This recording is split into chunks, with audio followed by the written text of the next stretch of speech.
punto da aprire. Sì, adesso ci colleghiamo con un fashion stylist, il nostro Carlo. Buonasera.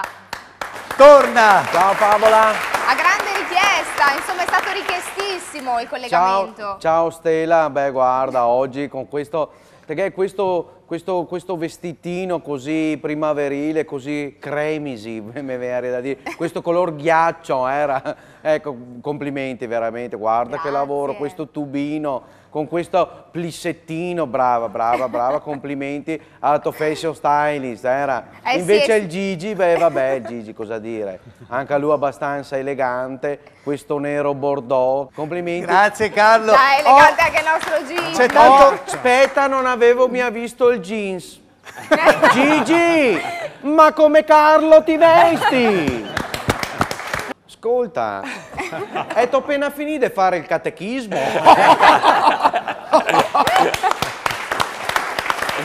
Marino insomma è sempre impeccabile. E non però gli era anche hai lui notato il sotto dettaglio della e spilla? mi ha messo il jeans. Marino, ma come Carlo ti vesti? Pippo, Sì. ghetto i jeans sotto. No, no. Io sapevo che sarei stato sotto assedio, quindi ho messo i pantaloni. Bravo. Del pigiama, esatto. Non ho detto di I cosa. pantaloni della tuta. Ah, tra pochissimo. E il guy jeans anche lui.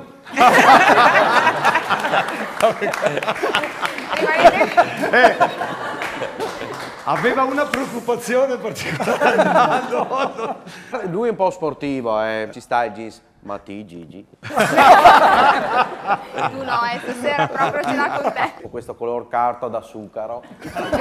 Che è sempre meglio che carta da sallera. Com'ero vintage Carlo, hai visto? Sei un po' sciura qua, sei un po' sciura. Ecco, Io però, invece ho insomma, notato, sempre Carlo, elegante. tu sei un esperto, Dimmi, una Favola. passamaneria sull'ombrello, è un tocco di grande classe, rivediamo la foto, perché cos'è? Un pizzo, cos'è? Non lo so. Se è un pizzo merletto oppure se è solamente sfranze di un'ombrella un po' vecchia. Non si sa. Ho uno che finalmente... Getto i jeans. Gallo i jeans. Non... Sì, è un jeans, sì. Beh, insomma, è il guy jeans anche lui. Beh, insomma, Corrado, ma come Carlo ti vesti? Zeno, tirate su. Aspetta un attimo, no, è perché Carlo... Getto i jeans. Non lo so, domenica prossima cosa farò, magari una sfilata. Deve magari controllare qualcosa. l'agenda, se la tira tira, un se po', la tira. Ma no, in caso volentieri. Comunque volevo salutarvi, ciao favole, ciao a tutti quanti e ricordatevi, vestirsi non è come giocare a Shanghai. Versi l'armadio e scegli, no pescare a caso. Ma come Carlo ti vesti?